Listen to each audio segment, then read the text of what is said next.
ಬೆಳಗಿನ ಸಮಯ ಆಗಿತ್ತು. ಬಿರ್ಜು ತನ್ನ ಮನೆಯಿಂದ ಆಚೆ ಹೊರಟಿದ್ದ. ಆಗ ಅವನ ಹೆಂಡತಿ ಅನಿತಾ ಅವನ ಹತ್ರ ಹೇಳ್ತಾಳೆ, ರೀ ಇಲ್ ಕೇಳಿ, ನೀವು ಸಂಜೆ ಮನೆಗ್ ಬರೋವಾಗ ಸ್ವಲ್ಪ ರೇಷನ್ ಕೂಡ ತಗೊಂಡ್ ಬನ್ನಿ. ಅನಿತಾ, ನಿನ್ ಗೊತ್ತೇ ಇದೆ, ಇವಾಗ ನನ್ ಜೇಬಲ್ಲಿ ದುಡ್ಡೇ ಇಲ್ಲ. ಹಾ ನನ್ಗೆ ಮನೆ ಆರ್ಥಿಕ ಪರಿಸ್ಥಿತಿ ಗೊತ್ತಿದೆ ರೀ. ಆದ್ರೆ ಚಮ್ಕಿಗೆ ಇನ್ನೂ ಬರೀ 10 ವರ್ಷ ಮಾತ್ರ. ಅವಳಿಗೆ ಆರ್ಥಿಕ ಪರಿಸ್ಥಿತಿ ವಿಷಯನೇ ಗೊತ್ತಿರಲ್ಲ. ನಿನ್ನೆ ರಾತ್ರಿ ಕೂಡ ನನ್ ಮಗು ಹಸ್ಕೊಂಡೇ ಮಲ್ಗಿತ್ತು. ಸರಿ ಅನಿತಾ, ನಾನು ಜಮೀನ್ದಾರ್ ಹತ್ರ ಸ್ವಲ್ಪ ಅಡ್ವಾನ್ಸ್ ತಗೊಳ್ಳೋದಕ್ಕೆ ಪ್ರಯತ್ನ ಪಡ್ತೀನಿ.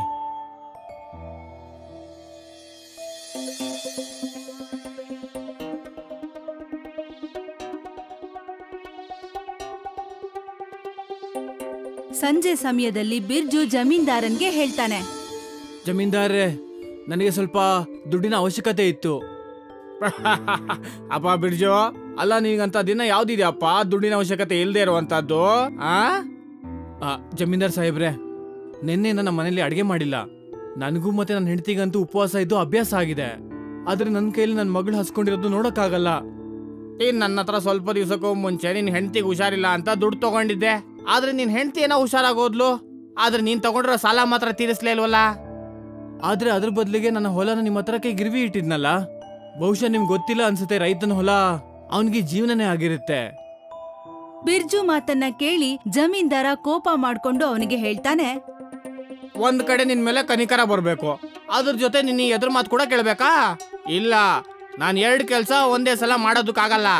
ನೀನೇನೋ ನಿನ್ ಹೊಲನ ನನ್ನ ಹತ್ರ ಗಿರ್ವಿ ಇಟ್ಟಿದ್ ಹೌದು, ಆದ್ರೆ ಅದೇ ಹೊಲದಲ್ಲಿ ನಿನಗೆ ಕೆಲ್ಸ ಕೊಟ್ಟಿದ್ದೀನಿ ನಿನ್ನ ಮನೆ ನಡಿಲಿ ಅಂತ. ಆದ್ರೆ ನಿಂದೀಗ ಜಾಸ್ತಿನೇ ಆಯ್ತು. ಅಂದ್ರೆ ಏನರ್ಥ? ಏನರ್ಥ ಅಂದ್ರೆ, ನಿನ್ನ ಪ್ರಕಾರ ಒಬ್ಬ ರೈತನಿಗೆ ತನ್ನ ಹೊಲನೇ ಜೀವನ ಅಲ್ವಾ? ನಾನ್ ನಿನ್ಗೆ ನಿನ್ನ ಹೊಲನ ವಾಪಸ್ ಕೊಟ್ಬಿಡ್ತೀನಿ. ಜಮೀನ್ದಾರನ ಮಾತುಗಳನ್ನ ಕೇಳಿ ಬಿರ್ಜುಗೆ ಖುಷಿ ಆಗತ್ತೆ. ಆದ್ರೆ ಅವನ ಈ ಖುಷಿ ಸ್ವಲ್ಪ ಹೊತ್ತಿಗೆ ಮಾಯ ಆಗ್ಬಿಡತ್ತೆ. ಊರಿನ ಕೊನೆಯಲ್ಲಿ ನಂದೊಂದು ಹಳೆ ಹೊಲ ಬಿದ್ದಿದೆಯಲ್ಲ, ಇವತ್ತಿಂದ ಅದು ನಿಂದು. ಹೋಗದ್ರಲ್ಲಿ ಬೆಳೆ ಬೆಳೆ, ತರಕಾರಿ ಬೆಳೆ, ಹಣ್ಣು ಬೆಳೆ. ಆದ್ರೆ ಈಗ ಇಲ್ಲಿಂದ ರೈಟ್ ಹೇಳ್ತಾ ಇರೋ. ಹಾಗೆಲ್ಲ ಮಾಡ್ಬೇಡಿ, ಆ ಭೂಮಿ ಬಂಜರು ಭೂಮಿ. ಮತ್ತೆ ಬಂಜರು ಭೂಮಿಯಲ್ಲಿ ಬೆಳೆ ಬೆಳೆಯೋದು ಕೂಡ ರೈತನ ಜೀವನನೇ ಅಲ್ವಾ? ಬಿರ್ಜು ಜಮೀನ್ದಾರನ ಹತ್ರ ತುಂಬಾನೇ ಕೇಳ್ಕೊತಾನೆ.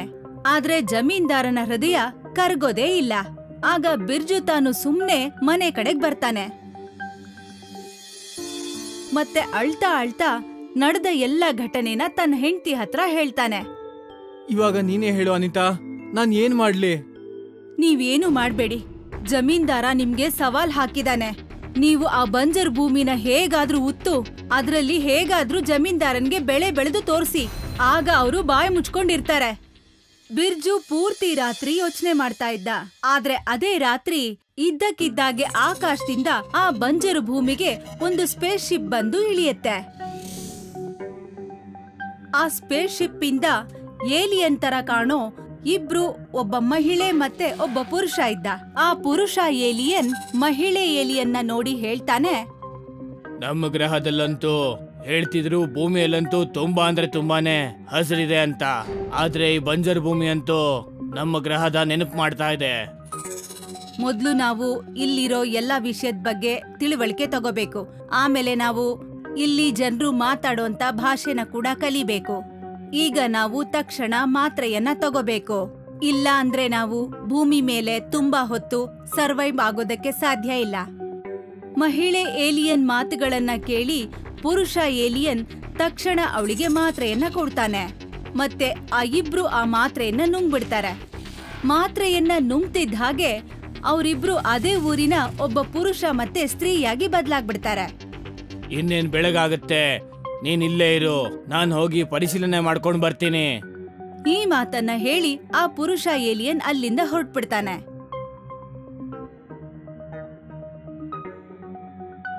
ಮತ್ತೆ ಊರು ಮತ್ತು ಜನರ ಬಗ್ಗೆ ಮಾಹಿತಿಯನ್ನ ಪಡ್ಕೊಳ್ಳೋಕೆ ಶುರು ಮಾಡ್ತಾನೆ. ತುಂಬಾ ಹೊತ್ತು ಕಳೆದ ಮೇಲೆ ಆ ಪುರುಷನಿಗೆ ತುಂಬಾ ಹಸಿವಾಗಕ್ ಶುರುವಾಗತ್ತೆ. ನನಗ್ ಗೊತ್ತಾಗ್ತಲ್ಲ ನನಗೆ ಯಾಕೆ ಇಷ್ಟೊಂದು ಹಸುವಾಗ್ತಿದೆ ಅಂತ. ಬಹುಶಃ ಈ ಭೂಮಿಯ ಅಟ್ಮಾಸ್ಫಿಯರ್ ಪರಿಣಾಮ ಇರಬೇಕು. ಈ ಮಾತನ್ನ ಹೇಳಿ ಅವನು ಊಟಕ್ಕೆ ಏನಾದ್ರೂ ಸಿಗತ್ತಾ ಅಂತ ಹುಡುಕ್ತಾ ಇದ್ದ. ಆಗ ಅವನ ದೃಷ್ಟಿ ಒಂದು ಸಮೋಸ ಅಂಗಡಿ ಮೇಲೆ ಬೀಳುತ್ತೆ. ಅಲ್ಲಿಂದ ತುಂಬಾ ಚೆನ್ನಾಗಿ ಪರಿಮಳ ಬರ್ತಾ ಇದೆ. ಬಹುಶಃ ಅಲ್ಲಿನ ತಿಂಡಿ ಕೂಡ ತುಂಬಾ ಟೇಸ್ಟಿ ಆಗಿರುತ್ತೆ ಮತ್ತೆ ಹೊಸದಾಗಿ ಕೂಡ ಕಾಣಿಸ್ತಾ ಇದೆ. ಪುರುಷ ಏಲಿಯನ್ ಸಮೋಸ ಅಂಗಡಿಗೆ ಬರ್ತಾನೆ. ಇದೇನಿದು? ಏನ್ ಹುಚ್ಚಿಡ್ದಿದ್ಯಾ? ಅಯ್ಯೋ ಸಮೋಸ ಕಣಪ್ಪ. ನೋಡೋಕೊಂದು ತುಂಬಾ ಸುಂದರವಾಗಿದೆ ಮತ್ತೆ ತಿನ್ನೋದಕ್ಕೂ ಕೂಡ ಟೇಸ್ಟಿ ಆಗಿರುತ್ತೆ ಅನ್ಸುತ್ತೆ. ಅಯ್ಯೋ ಅಣ್ಣ, ತಗೋಬೇಕು ಅಂದ್ರೆ ತಗೋ, ಇಲ್ಲ ಅಂದ್ರೆ ಹೋಗ್ತಾ ಇರು. ಕಸ್ಟಮರ್ಸ್ ಬರೋ ಟೈಮ್ ಆಯ್ತು ಈಗ. ಹಾ ನಾನ್ ತಿನ್ಬೇಕು. ಅಂಗಡಿಯವನು ಅವನಿಗೆ 4 ಸಮೋಸಗಳನ್ನ ಕೊಡ್ತಾನೆ. ಆ 4 ಸಮೋಸಗಳನ್ನ ತಿಂದು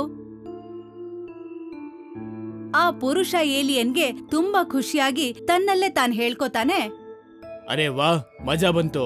ಇನ್ನೂ ಒಂದ್ 4 ಸಮೋಸನ ಪಾರ್ಸಲ್ ಮಾಡೋಣ. ಅಂಗಡಿಯವನ ಹತ್ರ 4 ಸಮೋಸಗಳನ್ನ ಪ್ಯಾಕ್ ಮಾಡಿಸ್ಕೊಂಡು ಏಲಿಯನ್ ಅಲ್ಲಿಂದ ಹೊರಟ್ಬಿಡ್ತಾನೆ. ಅಯ್ಯೋ ಎಲ್ಲಿಗೆ ಹೋಗ್ತಿದ್ಯಪ್ಪ? ದುಡ್ಡು ಯಾರು ಕೊಡ್ತಾರೆ? ದುಡ್ಡ? ಏನ್ ದುಡ್ಡು? ಹಾಗಂದ್ರೆ ಏನು? ಸೈಲೆಂಟ್ ಆಗಿ ದುಡ್ಡು ಕೊಟ್ರೆ ಒಳ್ಳೇದು. 4 ಇಲ್ಲಿ ತಿಂದಿದ್ದು ಮತ್ತೆ 4 ಪಾರ್ಸಲ್ ತಗೊಂಡಿದ್ದು. ಆಗ ಅಲ್ಲಿಗೆ ಊರಿನ ಮುಖ್ಯಸ್ಥ ಬರ್ತಾನೆ. ಏನ್ ಗಲಾಟೆ ಇದು? ನೋಡಿ ಮುಖ್ಯಸ್ಥರೇ, ಇವನು 4 ಸಮೋಸ ತಿಂದಿದ್ದಾನೆ ಮತ್ತೆ 4 ಪಾರ್ಸಲ್ ತಗೊಂಡಿದ್ದಾನೆ. ಈಗ ನೋಡಿದ್ರೆ ದುಡ್ಡೇ ಕೊಡ್ತಾ ಇಲ್ಲ. ಮುಖ್ಯಸ್ಥ ಆ ಏಲಿಯನ್ ಕಡೆ ತುಂಬಾ ಗಮನ ಇಟ್ಟು ನೋಡ್ತಾ ಇರ್ತಾನೆ. ಅವನು ಮನುಷ್ಯರ ತರನೇ ಕಾಣಿಸ್ತಿರ್ತಾನೆ. ಏನಪ್ಪ, ನಿನ್ನ ನೋಡಿದ್ರೆ ಈ ಊರನ್ನಲ್ಲ ಅನ್ಸುತ್ತೆ. ಬಹುಶಃ ಈ ವ್ಯಕ್ತಿ ಹತ್ರ ದುಡ್ಡಿಲ್ಲ ಅಂತ ಅನ್ಸುತ್ತೆ. ಏನ್ ನಿನ್ನ ಹೆಸರು? ಒಂದ್ ವೇಳೆ ಇವ್ರಿಗೆ ನನ್ನ ನಿಜವಾದ ಹೆಸರು ಹೇಳಿದ್ರೆ ಇವ್ರಿಗೆ ಅನುಮಾನ ಬರಬಹುದು. ಅದಕ್ಕೆ ಭೂಮಿಯಲ್ಲಿರೋರ್ ಹೆಸರನ್ನೇ ಹೇಳ್ಬೇಕಾಗತ್ತೆ. ನನ್ನ ಹೆಸರು ರಾಮು ಅಂತ. ನಾನು ಪಕ್ದೂರಿಂದ ಬಂದಿರೋದು. ಹಾ ಅದು ನಿನ್ ಮುಖಾನೇ ಹೇಳ್ತಾ ಇದೆ. ಬಾ ನನ್ ಜೊತೆ.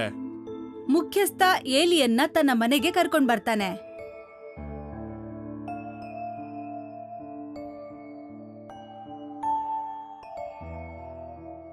ಆದ್ರೆ ಮನೆಯಲ್ಲಿ ಮುಖ್ಯಸ್ಥ ಬಿರ್ಜುನ ನೋಡಿ ತುಂಬಾ ಆಶ್ಚರ್ಯದಿಂದ ಹೇಳ್ತಾನೆ, ಅಯ್ಯೋ ಬಿರ್ಜು, ಇವತ್ ನೀನ್ ಹೊಲಕ್ ಹೋಗಿಲ್ವಾ? ಬಿರ್ಜು ಪೂರ್ತಿ ಘಟನೆಯನ್ನ ಮುಖ್ಯಸ್ಥನಿಗೆ ಹೇಳ್ತಾನೆ. ಇವಾಗ ನೀವೇ ಹೇಳಿ, ನಾನು ಏನ್ ಮಾಡ್ಲಿ? ಜಮೀನ್ದಾರು ನಿನ್ನ ಆ ರೀತಿ ನಡ್ಸ್ಕೋಬಾರ್ದಾಗಿತ್ತು ಬಿರ್ಜು. ನನ್ನಿಂದ ಏನಾಗ್ಬೇಕಾಗಿತ್ತು? ಮುಖ್ಯಸ್ಥರೇ, ನನಗೆ ಎಷ್ಟು ಸಾಲ ಕೊಡಿ ಅಂದ್ರೆ ಅದರಿಂದ ನಾನು ಸ್ವಲ್ಪ ಬೀಜಗಳನ್ನ ಖರೀದಿ ಮಾಡ್ಬೇಕು. ನಾನು ಆ ಜಮೀನ್ದಾರಂಗೆ ತೋರಿಸ್ಬೇಕು ಅಂತಿದ್ದೀನಿ, ಒಬ್ಬ ರೈತ ಬಂಜರ್ ಭೂಮಿಯಲ್ಲಿ ಕಷ್ಟಪಟ್ಟು ದುಡಿದು ಕೂಡ ಬೆಳೆ ಬೆಳಿಬಹುದು ಅಂತ. ಮುಖ್ಯಸ್ಥ ತಕ್ಷಣ ಸ್ವಲ್ಪ ಹಣವನ್ನ ಬಿರ್ಜುಗೆ ಕೊಡ್ತಾ ಹೇಳ್ತಾನೆ, ಹಾಗೆ ನಿನ್ನ ಜೊತೆಗೆ ಈ ರಾಮುನ ಕೂಡ ಕರ್ಕೊಂಡು ಹೋಗು. ಅವನು ಈ ಊರಿಗೆ ಹೊಸಬ, ಅವನ ಹತ್ರ ದುಡ್ಡಿಲ್ಲ. ಒಬ್ರಿಗಿಂತ ಇಬ್ರು ಕೆಲಸ ಮಾಡಿದ್ರೆ ಚೆನ್ನಾಗಿರುತ್ತೆ. ಈ ಮಾತನ್ನ ಹೇಳಿ ಮುಖ್ಯಸ್ಥ ರಾಮು ಏಲಿಯನ್ಗೆ ಹೇಳ್ತಾನೆ, ಏನಪ್ಪ ನೀನು ಬಿರ್ಜು ಹೊಲದಲ್ಲಿ ಬಿರ್ಜು ಜೊತೆ ಕೆಲಸ ಮಾಡ್ತೀಯಾ? ನಿನ್ ಶರೀರ ನೋಡ್ತಿದ್ರೆ ಗಟ್ಟಿಮುಟ್ಟಾಗೆ ಕಾಣಿಸ್ತಾ ಇದ್ಯಾ? ಆ ಏಲಿಯನ್ ಗೊತ್ತಾಗ್ದೆ ತಲೆ ಅಲ್ಲಾಡಿಸ್ಬಿಡ್ತಾನೆ ಮತ್ತೆ ಬಿರ್ಜು ಜೊತೆ ಸೀದಾ ಅವನ ಮನೆಗೆ ಹೊರಟ್ಬಿಡ್ತಾನೆ. ಆದ್ರೆ ಮನೆಗೆ ಹೋಗಿ ಅವನು ತನ್ನ ಏಲಿಯನ್ ಹೆಂಡತಿಯನ್ನ ನೋಡಿ ತುಂಬಾನೇ ಆಶ್ಚರ್ಯ ಪಡ್ತಾನೆ. ಬಿರ್ಜುನ ಹೆಂಡತಿ ಬಿರ್ಜುಗೆ ಹೇಳ್ತಾಳೆ, ನೀವ್ ಬಂದಿದ್ದು ಒಳ್ಳೇದಾಯ್ತು. ನಾನು ನಿಮ್ಗೋಸ್ಕರನೇ ಕಾಯ್ತಾ ಇದ್ದೆ. ನಿಮಗ್ ಗೊತ್ತಾ, ಇವತ್ ಬೆಳಗ್ಗೆ ನಾನು ಆ ಬಂಜರ್ ಭೂಮಿ ಹತ್ರ ಹೋಗಿದ್ದಾಗ ಆಗ ನನ್ಗೆ ಪಾಪ ಈ ಹೆಂಗ್ಸು ಅಲ್ಲಿ ಸಿಕ್ಕದ್ಲು. ಇವಳ ಹೆಸರು ವಿಮ್ಲಾ ಅಂತ. ಪಾಪ ಇವಳು ತುಂಬಾ ಹಸ್ಕೊಂಡಿದ್ಲು. ಅದಕ್ಕೆ ಇವಳನ್ನ ಮನೆಗ್ ಕರ್ಕೊಂಡ್ ಬಂದೆ. ಅಯ್ಯೋ, ನಾನು ಕೂಡ ಮುಖ್ಯಸ್ಥರ ಹತ್ರ ಸಾಲ ಕೇಳಕಂತ ಹೋದಾಗ ಅಲ್ಲಿ ರಾಮು ಸಿಗ್ದ. ಅವನು ಕೂಡ ಈ ಊರ್ನವನಲ್ಲ. ಇವತ್ತಿಂದ ಇವನು ನನ್ ಜೊತೆ ಹೊಲದಲ್ಲಿ ಕೆಲಸ ಮಾಡ್ತಾನೆ. ಏಲಿಯನ್ ಸ್ವಲ್ಪ ಕೂಡ ಅನುಮಾನ ಬರೋದಕ್ಕೆ ಬಿಡ್ಲಿಲ್ಲ. ಯಾಕೆಂದ್ರೆ ವಿಮ್ಲಾ ಅವನ್ ಹೆಂಡತಿ ಅಂತ ಗೊತ್ತಾಗ್ಬಾರ್ದು ಅಂತ. ಮಾರನೇ ದಿನ ಬಿರ್ಜು ಆ ಏಲಿಯನ್ ರಾಮುನ ತನ್ನ ಬಂಜರ್ ಭೂಮಿಗೆ ಕರ್ಕೊಂಡು ಹೋಗ್ತಾನೆ. ರಾಮು, ಈ ಜಮೀನ ಆಗಿ. ಇದೇನಿದು? ಅಯ್ಯೋ ಅಣ್ಣ, ನೀನೇನ್ ಏಲಿಯನ್ನ? ಇದು ಪಾವಡ. ಇದರಿಂದ ಜಮೀನ್ ಅಗಿಬೇಕು. ನಾನೀಗ ನಿನ್ ಮುಂದೆ ಹೇಗ್ ಅಗಿತಾ ಇದೀನೋ ಹಾಗೆ ಅಗಿಬೇಕು. ಈ ಮಾತನ್ನ ಹೇಳಿ ಬಿರ್ಜು ತುಂಬಾ ಕಷ್ಟಪಟ್ಟು ಜಮೀನನ್ನ ಹೂಳೋಕೆ ಶುರು ಮಾಡ್ತಾನೆ. ಏಲಿಯನ್ ರಾಮು ಕೂಡ ಬಿರ್ಜುನ ನೋಡಿ ಜಮೀನನ್ನ ಅಗಿಯೋಕೆ ಶುರು ಮಾಡ್ತಾನೆ. ಏಲಿಯನ್ ರಾಮುಗೆ ಮಧ್ಯಾಹ್ನ ಆದ್ಮೇಲೆ ಆರೋಗ್ಯ ಕೈ ಕೊಡುತ್ತೆ.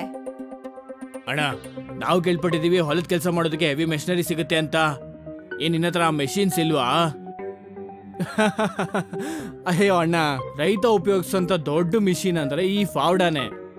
ಅದಾದ ನಂತರ ಬಿರ್ಜು ಆ ಏಲಿಯನ್ ರಾಮು ಜೊತೆ ಸೇರ್ಕೊಂಡು ಆ ಬಂಜರ್ ಭೂಮಿಯನ್ನ ಕಷ್ಟಪಟ್ಟು ಬಿಸಿಲಲ್ಲಿ ಊಳೋಕೆ ಶುರು ಮಾಡ್ತಾನೆ. ನಾಳೆ ನಾವಿಲ್ಲಿಗೆ ಮತ್ತೆ ಬರೋಣ. ಅದು ಅಲ್ಲದೆ ನೀನ್ ತುಂಬಾ ಕಷ್ಟಪಡುವಂತ ರೈತ. ಬಾ, ಈಗ ಮನೆಗೆ ಹೋಗಿ ಊಟ ಮಾಡೋಣ. ಬಿರ್ಜು ಏಲಿಯನ್ ರಾಮುನ ಮನೆ ಕರ್ಕೊಂಡ್ ಬರ್ತಾನೆ.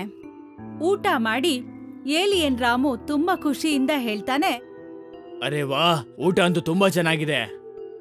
ಅರೆ, ಅಡ್ಗೆ ಇವತ್ತು ವಿಮ್ಲಾ ಮಾಡಿದಾಳೆ. ನನಗ್ ಗೊತ್ತಾಯ್ತು ವಿಮ್ಲಾಗೆ ಅಡ್ಗೆ ಮಾಡೋದಕ್ ಬರಲ್ಲ ಅಂತ. ಅದಕ್ಕೆ ನಾನು ಇವತ್ತು ಅವಳಿಗೆ ಅಡ್ಗೆ ಮಾಡೋದನ್ನ ಕಲಿಸ್ದೆ. ಬಿರ್ಜು ಹೆಂಡತಿ ಮಾತನ್ನ ಕೇಳಿ ಏಲಿಯನ್ ರಾಮುಗೆ ಆಶ್ಚರ್ಯ ಆಗತ್ತೆ. ಮಾರನೇ ದಿನ ಏಲಿಯನ್ ರಾಮು ಬಿರ್ಜು ಜೊತೆ ಮತ್ತೆ ಬಂಜರು ಭೂಮಿ ಉಳೋದಕ್ಕೆ ಅಂತ ಹೋಗ್ತಾನೆ. ಸ್ವಲ್ಪ ದಿನಗಳ ನಂತರ ಅವರ ಶ್ರಮ ಪ್ರತಿಫಲ ಕೊಡೋದಕ್ಕೆ ಶುರು ಮಾಡತ್ತೆ. ಅವರ ಜಮೀನಲ್ಲಿ ಹಚ್ಚ ಹಸಿರಿನ ಫಸಲು ಕಂಗೊಳ್ಸಕ್ಕೆ ಶುರು ಮಾಡತ್ತೆ. ಇದನ್ನ ನೋಡಿ ಬಿರ್ಜುಗೆ ತುಂಬಾನೇ ಸಂತೋಷ ಆಗತ್ತೆ. ಮತ್ತೆ ಏಲಿಯನ್ ರಾಮು ಕಡೆ ನೋಡಿ ಹೇಳ್ತಾನೆ, ನಿನಗೆ ಹೇಗನ್ನಿಸ್ತಾ ಇದೆ? ಇವತ್ ನನಗೆ ಎಷ್ಟು ಖುಷಿ ಆಗ್ತಿದ್ಯೋ ಅದನ್ನ ಹೇಳೋದಕ್ಕೆ ಸಾಧ್ಯ ಇಲ್ಲ. ಬಾ, ಈಗ ಮನೆಗೆ ಹೋಗೋಣ. ಏಲಿಯನ್ ರಾಮು ಬಿರ್ಜು ಜೊತೆ ಮನೆ ಕಡೆಗೆ ಹೋಗ್ತಾನೆ. ಏಲಿಯನ್ ರಾಮು ಮತ್ತು ಅವನ ಹೆಂಡತಿ ಬಿರ್ಜು ಮತ್ತೆ ಅವನ ಕುಟುಂಬದ ಜೊತೆ ಇರಕ್ಕೆ ಶುರು ಮಾಡಿ ತುಂಬಾ ದಿನನೇ ಕಳೆದಿರತ್ತೆ. ಏಲಿಯನ್ ರಾಮು ಮತ್ತು ಅವನ ಹೆಂಡತಿ ಮರ್ತೋಗಿರ್ತಾರೆ. ಅವರು ಈ ಭೂಮಿಯ ಮನುಷ್ಯರಲ್ಲ, ಬದಲಾಗಿ ಏಲಿಯನ್ಸ್ ಅಂತ. ಒಂದು ರಾತ್ರಿ ಏಲಿಯನ್ ರಾಮು ಅವನ ಹೆಂಡತಿಗೆ ಹೇಳ್ತಾನೆ, ಈಗ ನಾವು ಇಲ್ಲಿಂದ ಹೋಗ್ಬೇಕು. ನೀವು ಸರಿಯಾಗಿ ಹೇಳ್ತಾ ಇದ್ದೀರಾ. ಈ ಮನುಷ್ಯರ ಜೊತೆ ಇದ್ಕೊಂಡು ನಾನು ಮರ್ತೇ ಹೋಗಿದ್ದೆ. ನಾನೊಬ್ಬ ಏಲಿಯನ್ ಅಂತ. ನಾನು ಪೂರ್ತಿಯಾಗಿ ಒಬ್ಬ ರೈತನಾಗೆ ಉಳಿದ್ಬಿಟ್ಟಿದ್ದೆ. ಆದ್ರೆ ನನ್ನ ಭೂಮಿಗೆ ಬಂದು ತುಂಬಾ ವಿಷಯಗಳು ಕಲಿಯೋದಕ್ ಸಿಕ್ತು. ಭೂಮಿಯಲ್ಲಿ ವಾಸ ಮಾಡೋರು ತುಂಬಾ ಒಳ್ಳೆಯವರು ಮತ್ತೆ ತುಂಬಾ ಕಷ್ಟ ಪಡೋರು. ಮತ್ತೆ ನಾವು ಇದೀವಿ. ನಾವು ನಮ್ಮ ಮನೆನ ಯುದ್ಧ ಭೂಮಿ ಮಾಡಿ ನಮ್ಮ ಮನೆ ಇರೋ ಭೂಮಿನೇ ಬಂಜರ್ ಭೂಮಿ ಮಾಡ್ಬಿಟ್ವಿ. ಮತ್ತೆ ಭೂಮಿ ಮೇಲೆ ದಾಳಿ ಮಾಡೋ ಅಂತ ಯೋಚನೆ ಮಾಡಿದ್ವಿ. ಆದ್ರೆ ಪಾಪ ಈ ಭೂಮಿ ಮೇಲ್ ವಾಸ ಮಾಡೋರು ನಮ್ಗೆ ಹೇಳ್ಕೊಟ್ರು ಬಂಜರ್ ಭೂಮಿಯಲ್ಲಿ ಬೆಳೆನ ಹೇಗ್ ಬೆಳಿಬೇಕು ಅಂತ, ಬಂಜರು ಭೂಮಿನ ಹಚ್ಚ ಹಸಿರಾಗಿ ಹೇಗ್ ಮಾಡ್ಬೇಕು ಅಂತ. ಬನ್ನಿ, ಈಗ ನಾವು ಈ ವಿಷಯ ಹೇಳೋ ಸಮಯ ಬಂತು. ನಾವಿಬ್ರು ಯಾರು ಅಂತ. ಆ ಇಬ್ರು ಏಲಿಯನ್ ಬಂದು ಬಿರ್ಜು ಮತ್ತೆ ಅವನ ಹೆಂಡತಿನ ಏಳಿಸ್ತಾರೆ. ಏನಾಯ್ತು ರಾಮು? ನಾನ್ ನಿಮ್ಗೆ ಏನೋ ತೋರಿಸ್ಬೇಕು ಅಂತಿದ್ದೀನಿ, ಬನ್ನಿ ನಮ್ ಜೊತೆ. ಏಲಿಯನ್ ರಾಮು ಮತ್ತೆ ಅವನ ಹೆಂಡತಿ ಬಿರ್ಜು ಮತ್ತೆ ಅವನ ಹೆಂಡತಿಯನ್ನ ಜಮೀನ್ಗೆ ಕರ್ಕೊಂಡ್ ಬರ್ತಾರೆ. ಮತ್ತೆ ಇದ್ದಕ್ಕಿದ್ದಾಗೆ ರಾಮು ಮತ್ತೆ ವಿಮ್ಲಾ ಮುಖಗಳು ಏಲಿಯನ್ ಆಗಿ ಬದಲಾಗ್ಬಿಡತ್ತೆ. ಹೆದರ್ಕೋಬೇಡಿ, ನಾವಿಬ್ರು ಗಂಡ ಹೆಂಡತಿ, ನಾವಿಬ್ರು ಏಲಿಯನ್ಗಳು. ಅವತ್ ರಾತ್ರಿ ನಮ್ ಶಿಪ್ ನಿಮ್ಮ ಬಂಜರ್ ಭೂಮಿಯಲ್ಲಿ ಲ್ಯಾಂಡ್ ಆಯ್ತು. ಅದು ಅಲ್ಲದೆ ನಾವು ಭೂಮಿ ಮೇಲೆ ದಾಳಿ ಮಾಡಬೇಕು ಅನ್ನೋ ಯೋಚನೆಯಲ್ಲಿ ಬಂದಿತ್ತು. ಆದ್ರೆ ನೀವು ಒಂದು ಏಲಿಯನ್ನ ಒಬ್ಬ ರೈತನಾಗಿ ಮಾಡಿದ್ರಿ. ಈಗ ನಾವು ಕೂಡ ನಮ್ಮ ಗ್ರಹಕ್ಕೆ ಹೋಗಿ ಕೃಷಿಯನ್ನ ಮಾಡ್ತೀವಿ. ನೀವು ನಮಗೆ ತುಂಬಾ ಸಹಾಯ ಮಾಡಿದೀರಾ, ಮತ್ ನಾವಿದನ್ನ ಯಾವತ್ತೂ ಕೂಡ ಮರೆಯಲ್ಲ. ಆ ಏಲಿಯನ್ ಈ ಮಾತನ್ನ ಹೇಳಿರ್ತಾನೆ. ಅಷ್ಟರಲ್ಲಿ ಒಂದು ಶಿಪ್ ಬಿರ್ಜು ಮತ್ತೆ ಅವನ ಹೆಂಡತಿಗೆ ಕಾಣಿಸಕ್ಕೆ ಶುರುವಾಗತ್ತೆ. ಏಲಿಯನ್ ಆ ಶಿಪ್ ಇಂದ ಸಾಕಷ್ಟು ವಜ್ರಗಳನ್ನ ತಗೊಂಡು ಬರುತ್ತೆ ಮತ್ತು ಬಿರ್ಜು ಮುಂದೆ ಇಡುತ್ತೆ. ಈ ವಜ್ರ ನಮ್ಮ ಗ್ರಹದಲ್ಲಿ ಕಲ್ಲುಗಳಿಗೆ ಸಮಾನವಾಗಿರುತ್ತೆ. ಆದ್ರೆ ನಿಮ್ಮ ಭೂಮಿ ಮೇಲೆ ಇದಕ್ಕೆ ತುಂಬಾ ಬೆಲೆ ಇದೆ. ಇದ್ರ ಬದಲಿಗೆ ನಾನು ನಿಮ್ಮಿಂದ ತುಂಬಾ ಅಂದ್ರೆ ತುಂಬಾ ವಿಷಯಗಳನ್ನ ಕೃಷಿಯಿಂದ ಕಲ್ತ್ಕೊಂಡಿದ್ದೀನಿ. ಅದಕ್ಕೆ ವಜ್ರಕ್ಕಿಂತ ತುಂಬಾ ಬೆಲೆ ಜಾಸ್ತಿ ಇರುತ್ತೆ. ಈ ಮಾತನ್ನ ಹೇಳಿ ಆ ಏಲಿಯನ್ ಮತ್ತೆ ಅವನ ಹೆಂಡತಿ ಶಿಪ್ ಅಲ್ಲಿ ಕೂತ್ಕೊಂಡ್ಬಿಡ್ತಾರೆ. ಆ ಶಿಪ್ ಮಿಂಚಿನ ವೇಗದಲ್ಲಿ ಮಾಯ ಆಗ್ಬಿಡತ್ತೆ.